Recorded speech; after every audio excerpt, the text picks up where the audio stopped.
Hey guys, we recently found ourselves in St. Louis, Missouri. So in this video, we're going to be showing you where we stayed with our RV, where to eat, and what to do. So let's roll that intro so we can get into it.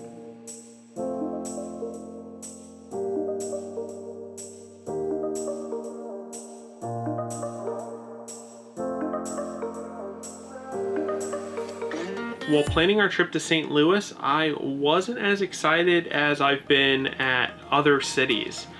And I think that just comes down to the things that we found to do online. A lot of them were your typical TripAdvisor, like go to this museum, go to this museum, go to this museum. And it just didn't really excite us. But I do have to say that St. Louis is one of the favorite cities that we've visited in our RV, and also one of the most convenient to explore by RV. During our week-long stay here, we went into the city for multiple days. We typically don't do that, however, we were really enjoying our time, and it was Jason's birthday week, so we were splurging a little bit.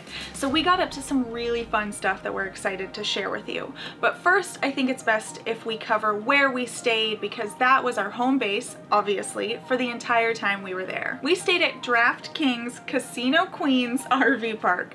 Now, this might not sound like the classiest joint, and to be perfectly honest, it wasn't, but the location to the city was amazing. And on top of that, this actually was one of the nicest RV parks attached to a casino that we've stayed in. Typically, if you didn't know, casino RV parks have their parking areas, and if they offer hookups at all for RVs, they're normally just going to be in the back of their regular parking lot. This was an actual RV park. So you would go through the casino's parking lot and into a gate where you needed to enter a gate code that they would email you, and then you could actually go in, and they had pull-through sites, probably a couple hundred sites available. Some people were coming in just for the night, and some people were staying for longer periods of time to explore the city like we did. On top of that, we really liked that this casino had a metro stop. So that was one of the ways that we would go in to explore the city. And we did Uber a lot. I think we only took our truck into the city maybe twice during our whole time here. So overall, this RV park is actually really great. It gets 2 thumbs up from us because of just the location. We felt safe. We liked that it had a gate code, and everyone there was your typical friendly RVers. All right, so let's get into some of the things to do in St. Louis. The number one thing that shows up on every must-do list, which happened to show up on ours, is attend a Cardinals game. And so we went over to Busch Stadium, and luckily for us, we were able to get some really nice all-inclusive tickets. They have a couple of different options for that, and we got all-you-can-drink beer, hot pretzels with cheese and nachos, and all the hot dogs we could eat. This private suite was really cool, and it's something we never would have splurged on, except the prices seemed very reasonable to us, to what we were used to seeing for suites in a ballpark. And it was Jason's birthday, and we figured, when are we gonna get to do this again? The stadium was only at 60% capacity due to COVID, and this was the last week it was happening. So we actually thought that would be a great way to beat the crowds, because after that, they were opening their stadium to 100% capacity again. So it just had all the right signs for us to jump on this type of experience, and we had a great time. The next item you're going to want to check out is the City Museum. Now, the name sounds pretty boring, or at least we thought it did, but when we looked it up to see what it was all about, because a lot of people were actually recommending this, we realized that it was not your typical museum at all. It just looked very funky, it was very interactive, and so we figured, let's give it a shot. So we went out to the City Museum, and we actually really enjoyed ourselves. If you have children, this is a perfect activity for them. The whole place is just extremely interactive, way more than we thought. You can tell it was an old industrial building. We couldn't see or read anywhere why or what it used to be, but it was a very tall old industrial building because they had a slide you could go down that was 10 stories tall. And yes, we did it. And we got stuck. So wear smoother clothing and try and lift up your feet if you're going to go down the slide yourself. But then they also had this whole outdoor experience where everything was just made of metal and welded together, and you could crawl through all these different holes, go into an old airplane. It was just really wild. And make sure to actually spend some time indoors. I feel like a lot of people are either in the 10-story slide section or outdoors. They actually do have a museum part where you can see city artifacts. So they have old like facades that was used on buildings, and just all different types. And I think that was the original purpose of the museum, was a city museum, which made a lot more sense, but it just turned into this super wacky thing that really took off. Yep, and pro tip, on level 3 there is a bar restaurant called Beatnik Bob's, where you can get a nice refreshing beer. If you're passing through St. Louis, you have to stop and take a Budweiser Tour, since this is where it all started. It's one of the most recognizable beers. I think anyone can recognize its logo. And of course, we took a tour and had a nice cold Budweiser with another recognizable symbol of Budweiser, the Clydesdales. The Clydesdale tours are only available on Tuesdays when we were there, so we pulled in, set up camp, and head straight over there. And let me tell you, seeing these things in person was absolutely crazy. They are so big, and you get to see just how much Budweiser loves these animals and what they do to keep them happy, and how much money they spend on keeping these Clydesdales happy and doing what they want to do. The Clydesdale tour is about 45 minutes and their regular factory tour is about 75 minutes.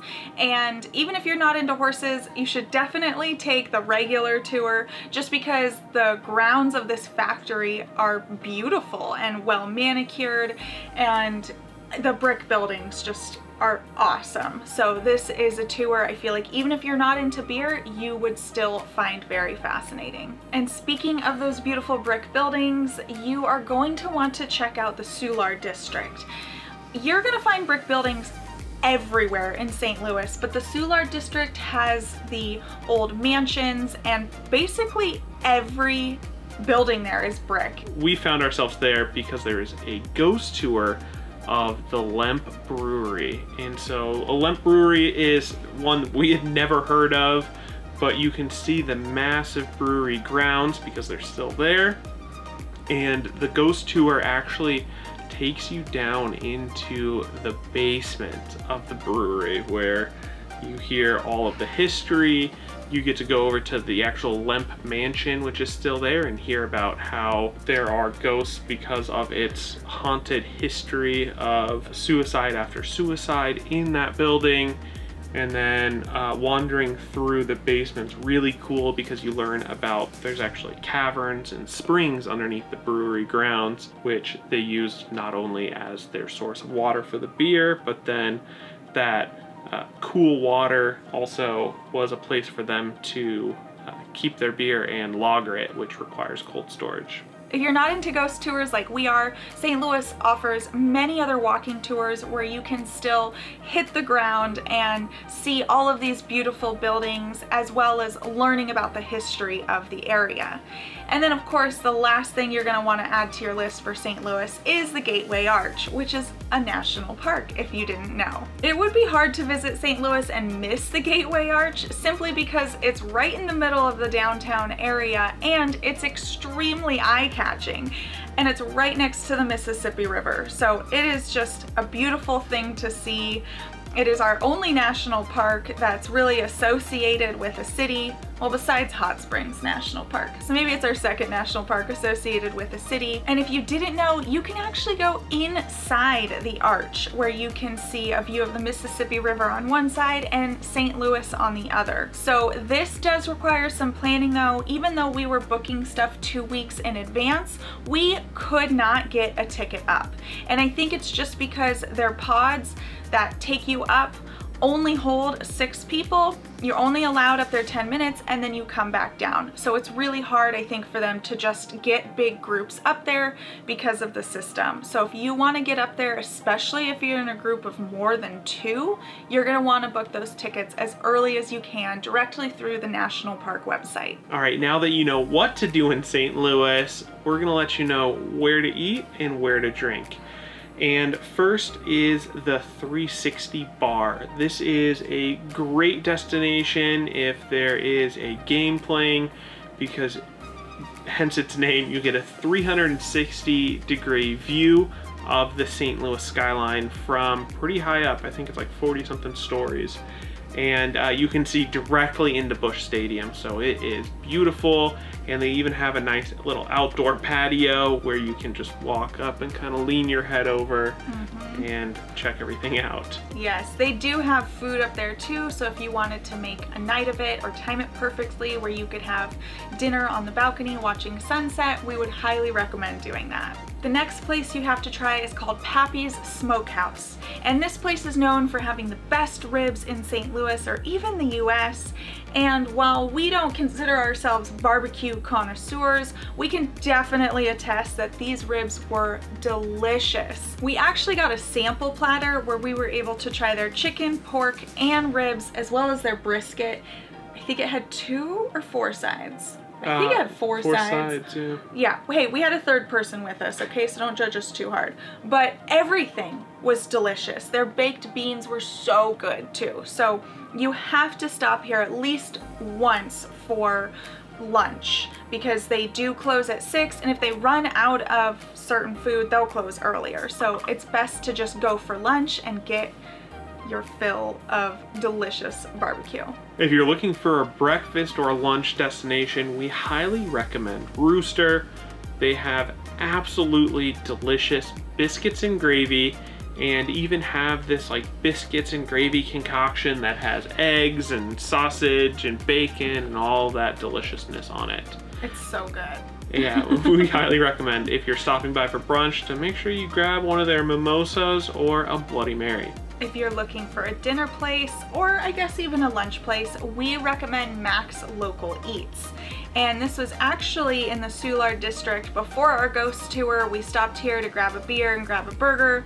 We really weren't expecting much, but they specialize in smash burgers. So they smash them so thin that the edges are extremely crispy and the middle is still, you know, meaty. And they're so thin that you're actually going to want to get at least 2 patties. I got 1 patty because I wasn't feeling that hungry and I regretted it. So definitely get at least 2 patties, and they're just so good. If you're just craving a traditional burger that is still so flavorful and melty cheese with all the regular toppings, this will fit the bill. And to finalize your plans, your dinner plans maybe, we recommend stopping by Clementines Ice Cream Shop. It has, they call it both naughty and nice ice cream. They make ice cream with alcohol in it. And so that looked absolutely delicious. I saw that they had like a White Russian inspired ice cream, and then your same traditional non-alcoholic ice creams like mint chocolate chip, vanilla chocolate, etc. Yes, and this is all local sourced, homemade ice cream, very creamy and decadent. So if ice cream is your jam, I think you will love this place. And that's what we recommend from our experiences in St. Louis. We actually can't wait to go back because there are so many other things to do, eat, drink, see in St. Louis that we have definitely added this destination as one of our places to return to. This city just kept on giving and surprising us at every corner. We really, really loved our time here. If you have any recommendations for St. Louis or any secret spots or local eats that we definitely need to add to our list for next time, please leave them in the comments. Otherwise, don't forget to like this video and subscribe to join our Getaway gang. We'll see you next time. Bye guys. Hey guys, We recently, and we wanted to share with you our top favorite things to... I'm not gonna lie, I wasn't that...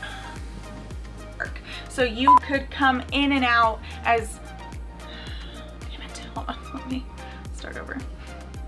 Now, the next thing you're gonna wanna check out. We also recommend grabbing a Bloody Mary if you're there for lunch or brunch, and